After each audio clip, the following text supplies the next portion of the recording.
Hello friends, আজকে একটুখানি white sauce pasta করব। প্রিন্সের বায়না, ও আবার পাস্তা খেতে খুব ভালোবাসে।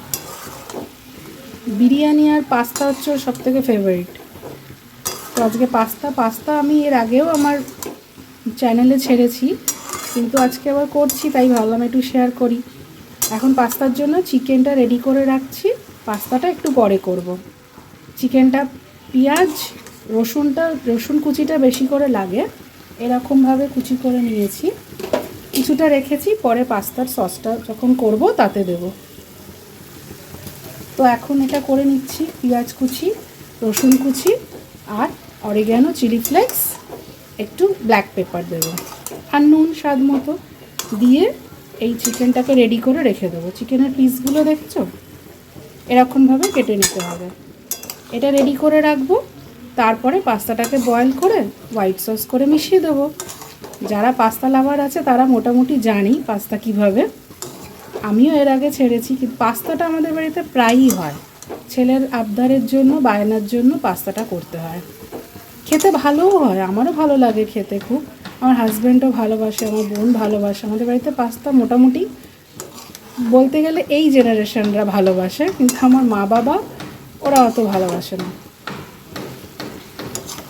তো এটা করে নিই, তারপরে যখন পাস্তা বয়েল করব, গ্রেভিটা করব হোয়াইট সস, তখন আবার দেখাচ্ছি। পাস্তাটা বয়েলড হয়ে গেছে, এটা দেখে নিই হয়েছে কিনা। এই যে দেখো, পুরো ছেড়ে যাচ্ছে, মানে এটা বয়েলড হয়ে গেছে। ছেঁকে নেব।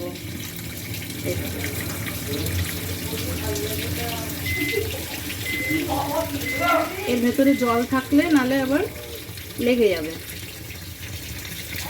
এবার এটাকে জল দিয়ে একটু ধুয়ে নেব, না তাহলে এর কুকিং প্রসেসটা স্টপ হয়ে যাবে, না হলে গলে যাবে। হোয়াইট সস বানাতে বানাতে গলে যাবে। এটাকে একটু ঠান্ডা জল দিয়ে ওয়াশ করে নিলে এই হিটটা বেরিয়ে যাবে, কুকিং প্রসেসটা স্টপ হয়ে যাবে। তাহলে দেখি ধোঁয়া উঠছে কত, এই গরমটাকে বার করে দিতে হবে। বাটার দিয়ে দিলাম আমি,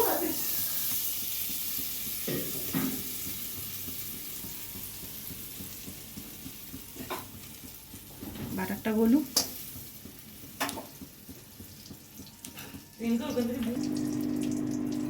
রসুন কোচানো রেখেছিলাম তখন চিকেন থেকে, যেটা বেঁচেছিল সেই, আর রসুনটা দিয়ে দিলাম, বাকি রসুনটা।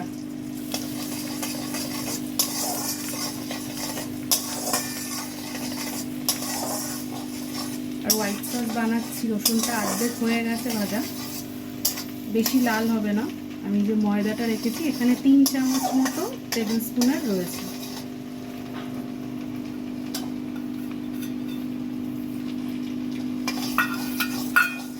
এটাকে নাড়তে থাকতে হবে যতক্ষণ না লালচে হচ্ছে, আর যেন কোনো লাম্পস না পড়ে।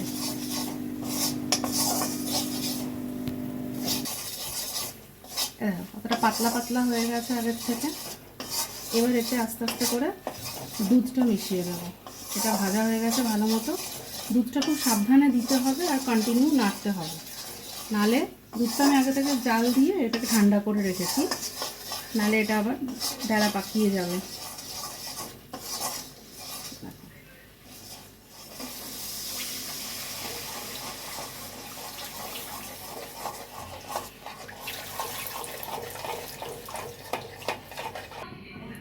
দেখো এখন কতটা ঘন হয়ে গেছে দুধটা।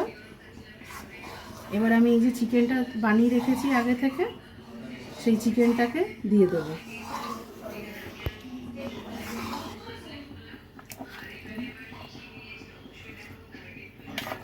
এর মধ্যে তো আগে থেকে সব দেওয়াই ছিল, স্পাইসেসগুলো দেওয়া ছিল, নুন গোলমরিচ সবই দেওয়া ছিল। এবারে এটাকে মেশালাম, এবারে এতেও দেবো সব কিছু একটু একটু করে, ওতেও দেওয়া আছে একটু করে, এতেও দেবো। দেখো জিনিসটা কত ঘন হয়ে গেছে। পাস্তা দিলে আর চিজ দিলে এরপরে আরও বেশি ঘন হয়ে যাবে। এতে আর একটু নুন দিয়ে দেবো, দিয়েছিলাম আগে পাস্তা বয়েলটা করবার টাইমেও দেওয়া আছে, আর চিকেনটা বানিয়েছিলাম তাতেও দিয়েছিলাম, ওই জন্য এখন দিলাম অল্প। আর ব্ল্যাক পেপারও দেবো। তারপর লাগলে যে যার টেস্ট অনুযায়ী আবার দেবে। এবার পাস্তাটা দিয়ে দেবো।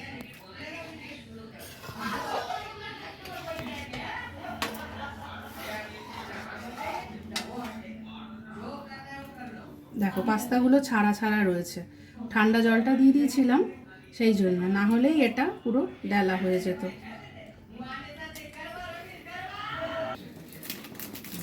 হয়ে গেছে সব কিছু। এবারে চিজটা দিয়ে দিচ্ছি, যার কাছে যেরকম থাকবে। আমার কাছে স্লাইস ছিল, সেই স্লাইসটাই দিচ্ছি।